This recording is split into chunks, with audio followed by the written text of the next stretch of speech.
I walk down my street, she stared me home in the eye. Now there's spray paint on the walls. I see a house that at one time was nice, but now... Hey everyone, it's Ivan, KidBadger.com, out here to bring you another gear review, and today I'm talking flashlights, this one right here, which is the SureFire M600 Vampire Scout Light. Like, Ivan, what do all those words mean? Well, it's a scout light. It's made to go on carbines, rifles, pistols, things along those lines. And with that, it's the M600. So it's not the 300, larger, 2 cells as far as batteries. And on top of that, Vampire, usable at night. This head actually goes back and forth between visible white light and infrared light. Invisible to the naked eye, but once you're under night vision, can illuminate everything. Having said all that, what has been my experience with this M600 Vampire?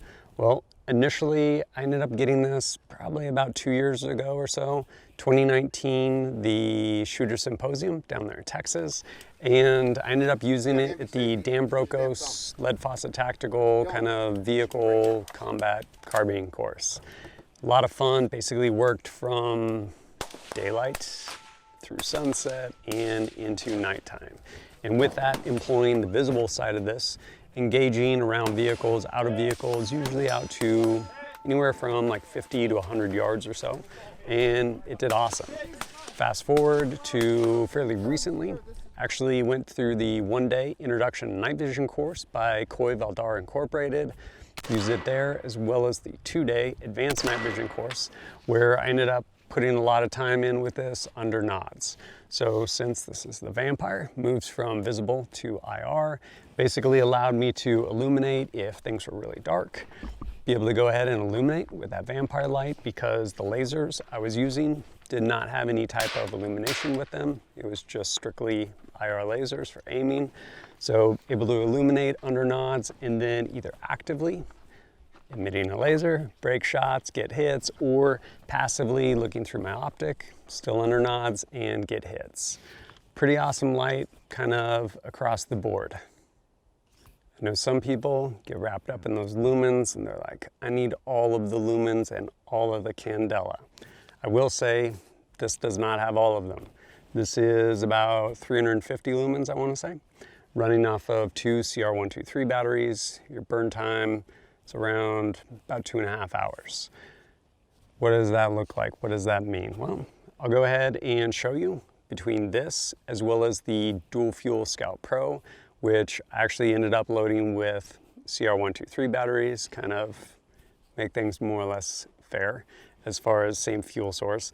And I ended up going out and basically showing you a reduced silhouette and a number of different ranges. Keep in mind, this is putting out about 350 lumens, whereas that dual fuel Scout Pro is putting out, I believe, 1200 lumens with the 2 CR123 batteries. So here's what we got there. Real quick, for the sake of scale, this right here is a reduced silhouette by Thor Targets. Gonna be using this. Right here, 10 yards. This reduced silhouette, illuminated by the M600 Vampire by SureFire. And right here is the SureFire Dual Fuel Scout. Back to the Vampire. Back to the Scout, 10 yards. Right here, I'm at 25 yards. Same reduced silhouette, illuminated with the M600 Vampire.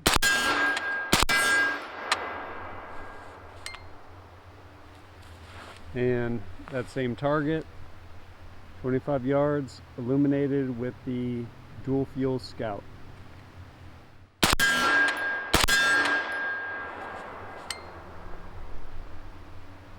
Just got dimmed for some reason. There we go. Dual fuel Scout. Now back here at 50 yards, same reduced silhouette, the M600 Vampire.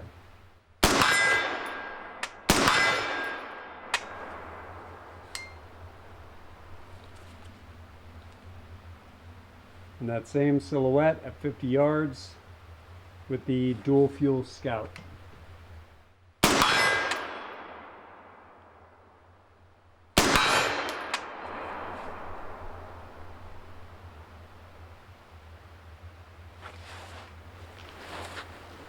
Right here is 100 yards.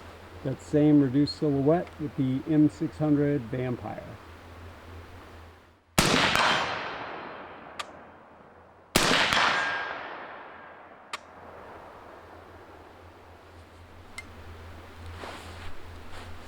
Same silhouette, 100 yards, this time with the dual fuel Scout.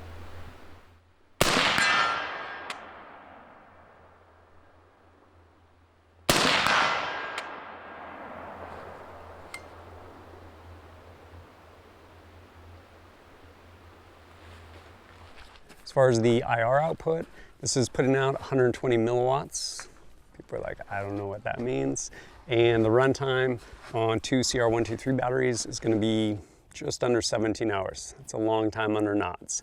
But as far as kind of the output, this is me shooting out to about 100 yards on steel using that IR light. Scout Vampire with the Steiner OTAL IR laser, shooting a reduced silhouette at 100 yards.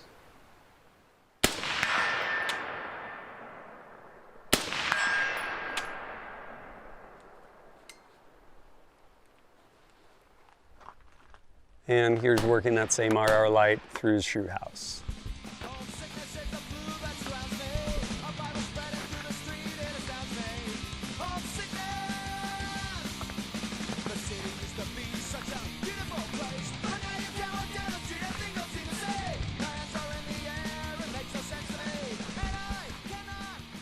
What are my thoughts overall on this light? Honestly, I think this thing's pretty rad. It is amazing to be able to come up here to the head and move back and forth between visible as well as infrared spectrum. And the other thing that's important, can be important, is there's a lockout. So between those two, you can basically turn it to off. Why do I say can be important? Well, if you're out at the range just having fun, it doesn't really matter. And I encourage people having fun at the range. It's a good thing. But if you are carrying a weapon for reals where there are consequences on the other side of this, as far as maybe people that potentially will shoot back, the ability to actually turn this off so you don't end up with a either white light or infrared light ND, meaning you have this thing on, you accidentally press your pressure pad, something like that, illuminate maybe you and your buddies when you don't want to get illuminated. I think having that basically kill is really good. Keep that thing off, and then when you need to go turn this thing on, you absolutely can. I also really like that function because it's simple and easy to use with gloves, anything else. Definitely went through some scenarios during that advanced night vision course, having to basically work through with visible light and go find our gear, at which point switching over to the IR spectrum and knowing that I can reach up and basically turn this head clockwise and be invisible, or move it all the way counterclockwise and be in the infrared spectrum. That's pretty important, because putting nods on, like boom, just blind myself, don't want to do that. Or conversely, going to illuminate something thinking you have visible light and now you have infrared light. So tactile, really easy to manipulate. Definitely like that. When I initially got the light, it basically had this mount right here, which attaches to your pick rail. And this right here is the light body. As you can see, it's attached to a different mount right here. And then you can go ahead and remove the head to put the CR123 batteries in, runs off at 2. And then back here is your tail cap, your switch. Originally came with just kind of a clicky switch. One nice thing about SureFire is it's really well supported both within SureFire as well as the secondary market. So I ended up switching out to this tail cap, which allows me to run a pressure pad. And then in addition to that, I ended up switching out to this Bobro mount, which lets me quickly take this on and off M-lock as well as adjust the angle. Since me having got this light, they've actually came out with their Pro version, which mounts either to pick rail or to M-lock, and it actually has built-in, essentially like threaded screw section to where you can adjust it, loosen it, move the angle of the light, and then tighten it back down to fix it in a certain position. Basically replicating what this is doing minus this QD feature. Who do I think this light is good for? Well, someone that needs to operate in both spectrums. Honestly, if you don't own night vision, probably zero use for a Vampire light. Is this expensive? Yeah, pretty much everything once you start getting into night vision is expensive, to include lights. This light runs, you can find it for usually around 400 bucks. That's expensive, I get it. But it also does something that most lights don't do. Being able to switch back and forth between those two spectrums, which is incredibly important if you're running night vision, in addition to depending on what type of active aiming laser you have.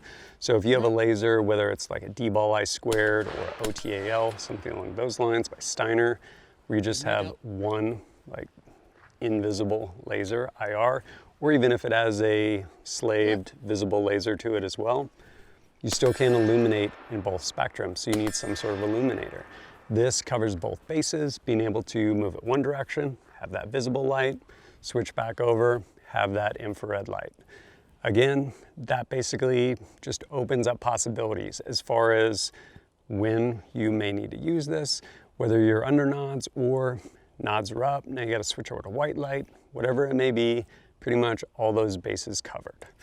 Honestly, I think it's a pretty rad light, especially SureFire 1. Their things are incredibly robust, and if you do have issues, like occasionally I've had things come up with some different lights. They're always really good with respect to customer service, taking care of it, making sure that stuff is working right for you. In addition to that, there's a lot of things around SureFire, whether it's all the different type of tail caps you can get, depending on what types of switches you want, basically aftermarket stuff too, even stuff that is not made by SureFire, but it's compatible with, to include light mounts, which is pretty handy depending on what you're looking for. But if you have a use for a dual spectrum light, I would say give this an honest look. I've definitely been really pleased with it across all the use I've had with it. And if you appreciate my content and want to support it, greatly appreciate it. Whether it's liking and sharing videos or going over to kitbadger.com, picking up some KBAD target pads, maybe some patches, or supporting me directly through Patreon helps me go out, create more content for you. And if you have questions for me, I'm probably not in the comments section, but over on Patreon, definitely active over on our Discord. Happy to answer all your questions over there. And as always, thanks for joining us at kitbadger.com. Look forward to seeing you next time.